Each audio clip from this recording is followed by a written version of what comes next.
अब आप कल्पना करिए, दार्जिलिंग तराई डुवर्स में करीब 400 चाय बागान है। एवरेज करीब 1000 एकड़ जमीन एक गार्डन के अंतर्गत आता है।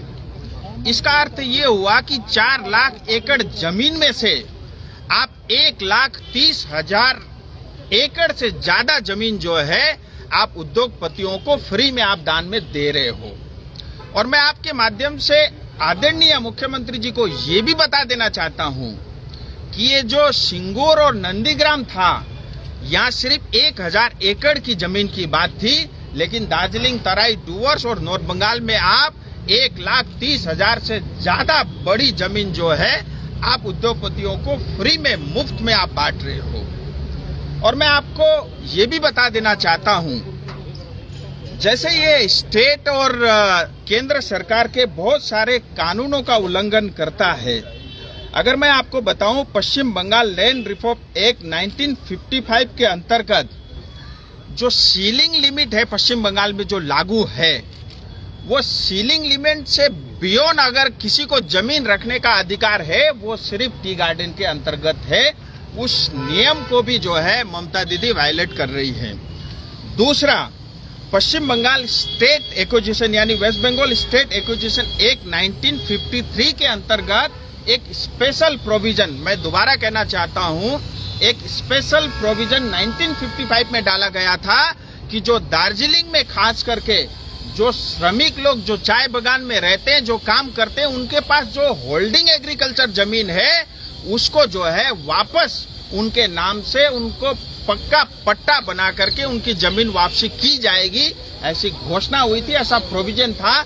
लेकिन आज देखिए 1955 से लेकर के आज तक जो है उनको वो अपना जमीन नहीं मिला। इसके साथ ही right to life and livelihood article जो भारत का संविधान जो आर्टिकल 21 में लाइवलीहुड का जो हमको राइट देता है, आप उसको वायलेट कर रहे हैं। और साथ ही भारत का संविधान ये भी कहता है कि पब्लिक प्रॉपर्टी कुछ चुनिंदा उद्योगपति के हाथ में आप दे करके कुछ चुनिंदा लोगों को आप अमीर नहीं बना सकते, ऐसा भारत का कानून भी स्पष्ट कहता है। और साथ ही मुझे आश्चर्य इस बात का होता है कि टी बोर्ड का कार्यालय भी कलकत्ता में है और टी एक्ट 1953 साफ साफ ये कहता है कोई भी चाय बागान की जमीन अगर टी के अलावा किसी पर्पस के लिए आप उसको छेड़ते हो, उसको उखाड़ते हो, उसको बर्बाद करते हो, तो टी बोर्ड का अप्रूवल उसमें अनिवार्य है। लेकिन उसके बावजूद भी किसी तरह का परामर्श आज तक तो यानी 26 फरवरी 2025 तक तो ममता दीदी की ओर से नहीं हुआ। और मुझे आश्चर्य इस बात का होता है, कल मैं आदरणीय मुख्यमंत्री जी को सुन रहा था। पहली बात तो शायद उम्र की वजह से होगा, वो खुद जो है कंफ्यूज है। कभी बोलती है 15% जमीन, कभी बोलती है 30 एकड़ जमीन, कभी बोलती है 30% जमीन। ये 30% जमीन है, 1 लाख से ज्यादा एकड़ की जमीन है। मैं कलकत्ता में खड़े होकर के ममता दीदी को ये बताना चाहता हूँ। दूसरा, ममता दीदी ने एक बात कही, आप देखिए, वो कहती है कि जो चाय बागान के जो बुशेस है उसके अलावा जो खाली जमीन है उसी जमीन को हम 30% अलाउ करेंगे। ये भी सरासर गलत है, क्योंकि 2023 का जो आपका गैजेट निकला है वो जो आप कह रहे हैं उसके विपरीत गैजेट निकला है।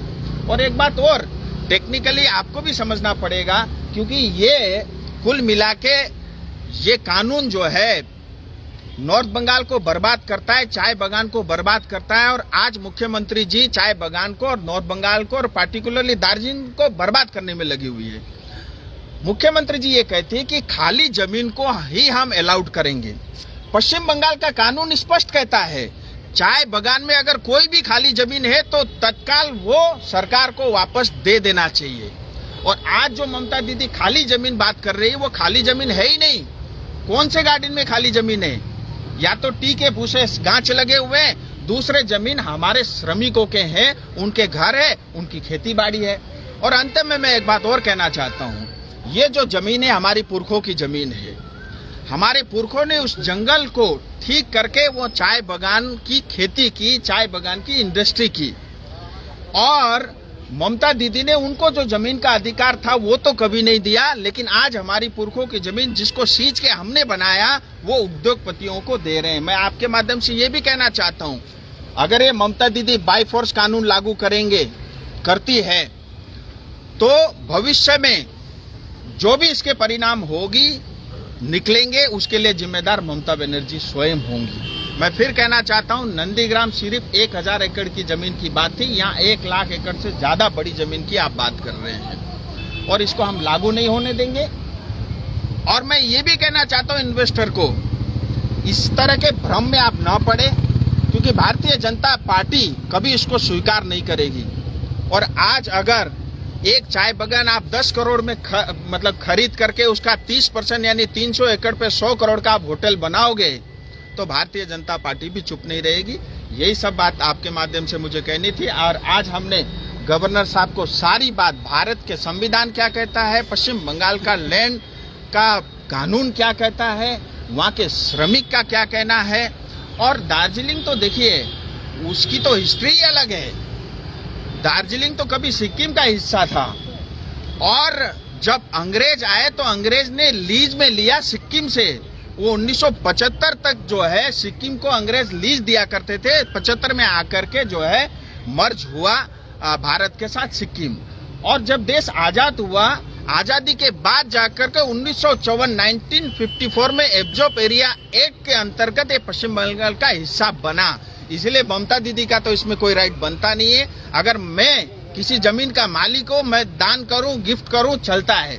लेकिन अगर आप मालिक नहीं हो, आप केयर टेकर हो, लेकिन आप दूसरे को फ्री में जमीन दोगे, उसको हम बर्दाश्त नहीं करेंगे। नॉर्थ बंगाल की जो चाय बागान का जो जमीन देने वाले हैं 30% वो फ्री होल्ड में नहीं देंगे वो। देखिए मैं आपको एक बात बता देता हूं, मैं अभी आपको